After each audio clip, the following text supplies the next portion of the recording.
Kung nasan ka man ngayon, i-enjoy mo lang ang season na to. Oo. Ang agreement lang or ang contract nyo lang sa agency is hanggang first season lang. After ng first season, kayo na bahala kung anong gusto nyo mangyari, saan nyo gusto mag-apply ng trabaho. May mga nare-refuse po ba na working permit at visa?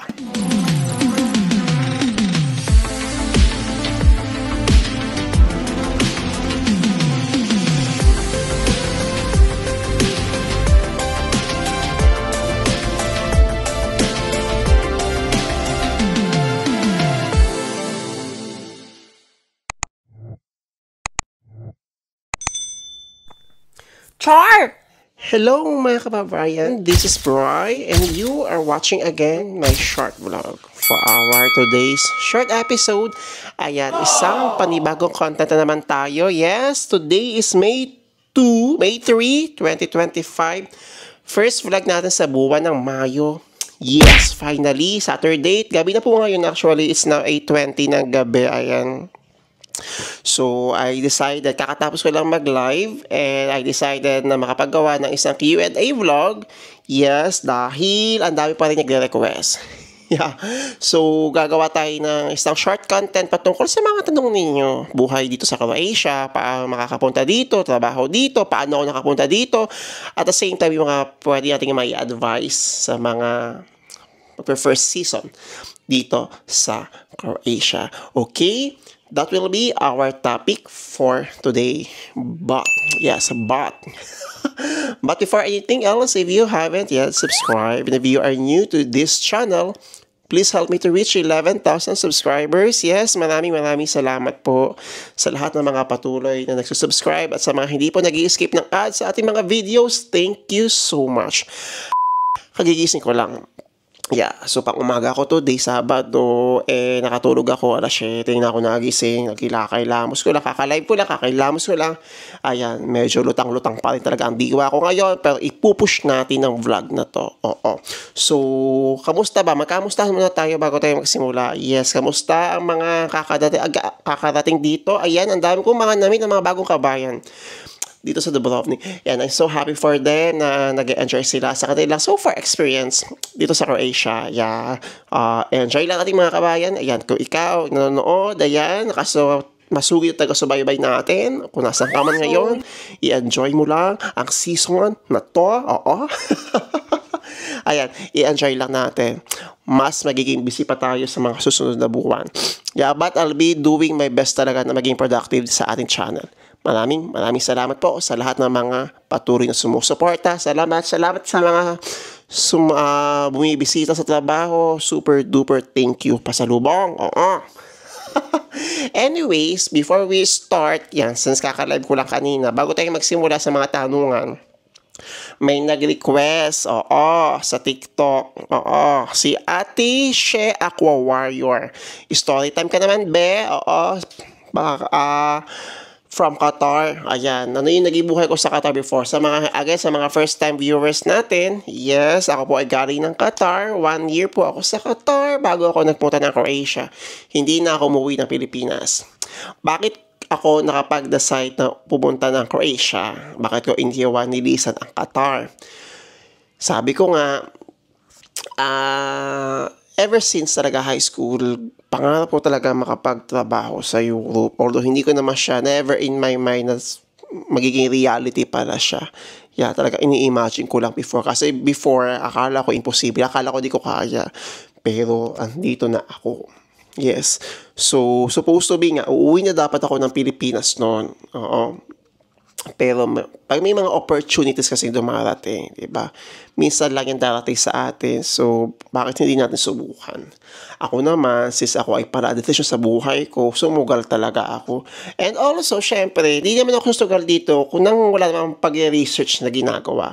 Syempre, tinimbang ko kung malaki ba ang offer sa akin dito, kung okay ba ang offer, kamusta ba magiging trabaho ko dito, kamusta ba ang bansang Croatia, ayan.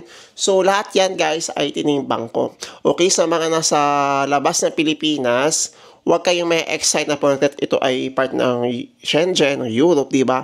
Huwag kayong may excite. Timbangin ninyo yung mga dapat yung timbangin, when it comes sa offer, sa klase ng trabaho, sa duration ng contract, di ba? Lalo na most of you at sa atin sa mga kababayan na sa labas ng Pilipinas sa Middle East ay tuloy-tuloy ang trabaho. Again, yan, kung kayo po ay first-time viewers natin, karamihan po sa mga trabaho dito sa Croatia ay seasonal. Tumatagal ng 6 to 9 months. Summer season lang po. Okay, paano po kung pagkatapos ng season ay ano mangyayari sa atin? Okay, case-to-case basis. Number 1, you have your agency. Okay, pwede na lang kayong tulungan hanapan ng trabaho. But may mga agency kasi na ang agreement lang or ang contract nyo lang sa agency is hanggang first season lang. After ng first season, kayo na bahala kung anong gusto nyo mangyari, saan nyo gusto mag-apply ng trabaho. Okay? Alamin ninyo yung duration ng agreement ninyo sa agency. Kasi, syempre, may mga tao rin naman na hindi pa kayang maghanap ng sariling trabaho. Diba? So, alamin ninyo muna yan. Okay? And also, pwede rin naman kayo maghanap ng sarili ninyong trabaho. Yes, kasi actually, mas pabor pa nga sa mga agencies yun. Kasi, syempre, may iwasan din o mababawasan din yung isipin nilang tao. At pabor din sa inyo yun. Kasi you can find a job na talagang gusto ninyong pasukan. Diba? So, again, pag-isipan ninyo ng mabuti, lalo na sa mga nasa Middle East, pag-isipan nyo ng mabuti. Lalo na ngayon, ang tindi or mas nagre-restrict talaga ang gobyerno ng Croatia. Paunti-unti nilang inilililis ang mga working permits at visas papunta rito. Okay, so sa mga nagtatanong bakit po ang tagal lumabas ng visa, bakit po ang tagal lumabas ng working permits, guys, may restrictions na po ang mga third world nationals dito sa Croatia. Hindi tayo ba? Okay, mag-alala, okay, but then again, restrictions. Okay, paunti-unti, pabagal-bagal, pastis lumalabas ang mga documents na hinihintay natin, hintayin nyo lang. Just be patient, lalabas ang inyong mga documents, ang mga working permits na hinihintay ninyo. Second, may mga nare-refuse po ba na working permit at visa? Yes. Meron po, unfortunately, meron. Ano yung mga basis bakit nagkakaroon ng refusal? Nasa end ng employer ang problema, hindi sa agency. It's either merong hindi nababayarang tax or merong mga pagkukulang ang mga employers, may record ng mga employers, ayan. So, medyo malawak na yung usapin na yan. Hindi ko nakakayanin siguro i-explain kasi medyo may matinding pasiot-sikot dapat tayong alamin bago tayo magbitaw ng mga informations. Yes, but then again, yes, may mga nare-refuse na working permits at mga visas. Okay, but sabi ko nga, samahan nyo ng matinding dasal habang kayo ay naghihintay ng mga documents. Okay, so I hope na actually kasi yung kwento ko naman from Qatar is paulit-ulit ko na lang. Baka sabihin nyo kasi nakakaumay na. Ano ba yan? Ayan, so ang bottom line kaya ako nag-decide makapag-Croatia kasi sa pangarap po talaga. Yes, pangarap po talaga. Sinunod ko lang yung gusto ng puso ko. Wow, sana all. Yan. So, yun. So, kayo, ayan, kung kayo naman ay kagaya ko na wala gaano matidig pang susustentuhan o pangangailangan sa pamilya sa Pilipinas, diba? Supportive ang family ninyo, go, i-push ninyo. At the same time, syempre, maging matalino kayo kasi hindi naman tayo pupunta ng Croatia. Wait lang, sinisipon ako. Para lang magpasarap, diba? Maggala-gala. Okay? And also, kailangan handa kayo sa pera. Okay, magastos po ang pag-apply dito sa Croatia, lalo na kung kayo ay sa labas ng Pilipinas. Sagot nyo ang plane ticket, insurance, lahat sagot ninyo. Oo, kumbaga pupunta lang kayo dito, may employer na kayo, yun lang. Pero lahat ng expenses talaga, sagot ninyo. Okay, so ang dami ko na sinasabi. Ayan, nakakasampung minuto na tayo. Tara na, mag-proceed sa ating mga Q&A. Okay, so 1, 2, 3, 4, 5, 6, 7, 8, 8. 8 katanungan lang for this episode. Since ito ay mga fresh na tanong ng ating mga kababayan po dito sa ating channel. Okay, ang ating first question. From Miss Fila Aguilar, 6615. Hello, ma'am. Salamat sa vlog mo. Okay, actually, di siya tanong. Buhat sa sariling vlog ko. Okay, dito sa Croatia, dati parang susuko na ako pero habang tumatagal, napanatag ng loob ko dito. Magandang lugar, pag stress magdagat, thankful, mabait ang amo ko. Enjoy lang palagi, God is good. Life is short, maganda dito. Yearly bakasyon, dami incentive, mabait ang tao, lalo na kapag marunong tayo magre-rescue. Actually, totoo. And congratulations po ma'am. Yeah, and sana all na lang talaga tayo o na napunta sa maganyang klaseng employers at kumpanya. Diba? Yan naman talaga lahat ang hinahangad natin. Napunta tayo sa almost perfect na company. Diba? Hindi naman everyday tayo ay perfect palagi. But, yan. Ang sarap talaga sa feeling na nandun tayo sa hindi toxic na environment. At the same time, yung mga katrabaho mo ay talaga nakakasundo mo. So again, congratulations po sa inyo. Naway kayo ay mag-grow pa. Yeah, naway tayo ay makita, mag-cruise ang landas natin. Ayan, maraming salamat po sa panonood ng ating vlog sa ating channel. Maraming salamat po. Okay, next question po. Okay. Paano po pag na-hire na mismo ng company, direct hire, pwede rin po ba ako magpa-assist sa agency para sa mga documents? Yes, pwede po. Actually, ang dami ng mga gumawa niyan. Nasa Pilipinas, nakahanap ng employers dito, direct hire, but then again, kailangan nyo ng agency. May mga agencies na willing tulungan kayo. So, ayoko magbigay ng mga pangalan ng agencies kasi baka sabihin nyo is bias o baka hindi pwede. Yes, pero ayun, harap lang kayo sa mga connections talaga ang kailangan ninyo. Connections. Kung kayo ay may mga kakilala na pwede dito o mag-assist ng mga documents ninyo, ayan, connections na kailangan ninyo. But pwede po yan. Pwede kayo magpa-assist sa mga agencies from the Philippines kung kayo ay direct hire sa atin. Okay? Ang next natin, ayan, mga college grad ba nakakapag-Croatia from Dope AF? XZZ. Ayan. Hindi po. Mayroong high school, may elementary pa nga yata. Yeah. Basta kayo ay may diploma. Kailangan po ng diploma dito. And even high school graduate, pasok na pasok sa qualifications dito sa Croatia. Yes. So, good luck po sa inyo. Also, from Soulful Bell. Sir, sa placement pay, excluding din po ba airfare at insurance? Yes, sagot po ninyong airfare lalo na kung kayo ay nasa labas ng Pilipinas at insurance. Kayo po ang magbabayad niyan. Kaya nga sabi ko palagi, make sure na kayo ay ready sa pera dahil magastos ang pag-a-apply dito sa Croatia. Okay? From Sir Daki David TV 782. Hi sir, sino ba sasagot ng ticket mo if ever gusto mo mag-vacation sa Pilipinas? Okay, case to case basis yan. May mga na-cross country na sinasagot ng employers ang mga plane ticket. Sana all na lang ako sa inyo. Oo, sana all na lang talaga. Pero karamihan sa mga nag-cross country, sagot po ng mga aplikante ang plane ticket pa uwi ng Pilipinas. Kung kayo ay galing ng Pilipinas, na-hire kayo sa Pilipinas, sagot ng agency or ng employer ninyo ang plane ticket pabalik pa uwi for vacation. Nasa contract nyo yan. Okay, so mas swerte talaga kayo kung kayo ay cross country, sinagot ng employer ng ang inyong plane ticket pa uwi at pabalik. Sana all na lang talaga. Oo. Sana all na lang. Char. Okay. Last three. From Sir Rick Musni 3030. Sir Brian, magkano po sa pesos malinis sa sahod ang take you in advance? Okay. Ang basic minimum wage ng Croatia this year ay 970 euros gross. So, magkano ang 970 gross? Wait.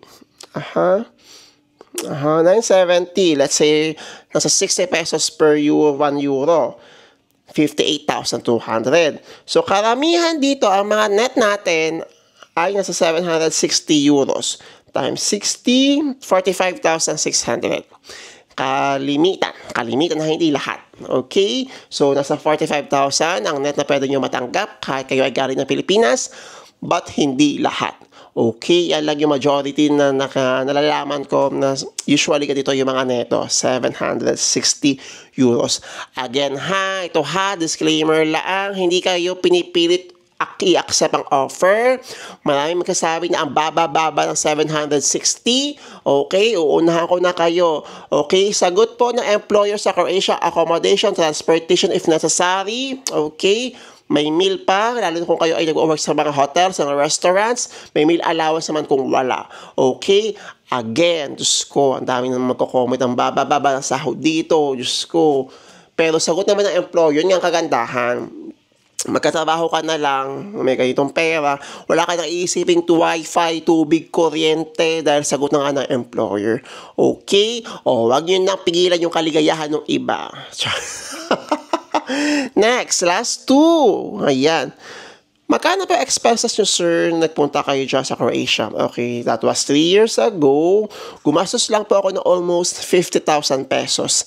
Hindi pa ako gumastos ng plane ticket ko. Si Humble Hunters ang sumagot ng plane ticket ko sa Qatar. Yes, wala akong biniyaran sa embassy. Ewan ko ba kung bakit, pero ibang-iba talaga yung processing noon. Ibang-iba talaga, as in. Pakaswabe lang ng proseso noon nung hindi pa siya dyan sa Croatia. But then, I guess, since in demand na nga tayo dito, may demand na mga third world nationals, naghigpit na rin, di ba? Parami ng parami ang mga requirements sa atin. So, ayun, i-ready nyo lang talaga ang inyong NBI apostille. Yan ang number 1 requirement na dapat nyo i-present sa agencies ninyo. And last question. Okay, from Janawaga. Ask lang po, ano work ay yung yearly job? Kasi waiting po ako for Croatia. Okay. Hospitality, may mga yearly jobs siya. Waiter, waitress, housekeeping, room attendants, cook, assistant cook, kitchen helpers. Ayan, may mga yearly job din. Retail, sa mga supermarket, factory. Yan yung mga kalimitang karamihang yearly job dito. Okay, so payo ko lang sa inyo guys, kung kayo ay magkagaling ng Middle East, hanapin niyo kung kaya ang yearly job. Okay, napakahirap po ng seasonal. Ang hirap after ng season, maglilipat ka na naman ng bahay, mag-i-impake ka na naman. After summer, babalik ka na naman sa Islam na hindi mo na maintindihan. Oo, so hangkat kaya, yearly job ang kunin.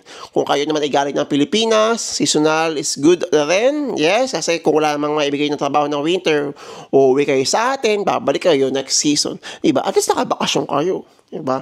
So, yun lang. I hope na somehow sa short vlog na to, nasagot ko ang inyong ilang mga katanungan. And, ayun, hopefully ay maging useful ang video na to sa inyong mga future reference or applications papunta dito sa Croatia. Again guys, ang bottom line, maging matalino kayo sa pag-a-apply. Huwag kayo basta-basta magbibigay ng pera sa mga agent, okay? Alamin ninyo lahat. Duration, klase ng trabaho, sahod, timbangin ninyo sa kung anong trabaho nyo ngayon, kung magkano ang kinikita nyo ngayon. Okay? Dahil hindi naman tayo, sabi ko, hindi tayo pupunta dito para lang magpasarap, para magtrabaho. Okay? So, ayun. I hope na nagkaroon kayo ng idea sa ilang mga tips or mga informations na pwede kong maibigay. And, ayun, I hope makatulong ang short vlog ito sa inyong mga future applications. Again, maraming salamat po sa lahat ng mga patuloy na nagsusubscribe sa ating channel. Ayan. And please help me to reach 11,000 subscribers. Grabe, ang init na ngayon. Diyos ko, banas-banas na naman tayo. From Latina to Lakit na ang peg natin. Nakakaloka. Grabe. Pero nakasweater pa rin ako. Pagpapasok at habang nag-work kasi, Diyos ko, kakapagod na matosta. Sayang yung skincare. Ayan. So again guys, if you have any more questions or suggestions, i-comment nyo lang sa vlog ito. Malay nyo, yan ang ating maging next content dito sa ating channel. Again, please help me to reach 11,000 subscribers. See you soon po. Congratulations in advance sa lahat ng mga nakatanggap na ng mga visas. Yeah, malapit na guys. Plane ticket na lang hinihintay ninyo. Huwag na kayo mag-ano pa, ha? Oo? Again guys, see you soon po dito sa Croatia. So, that's all for today. And, yeah, paulit-ulit na ako. I'll see you soon on my next vlog. Wah! Char! Ati sa manalo. Char! Eme.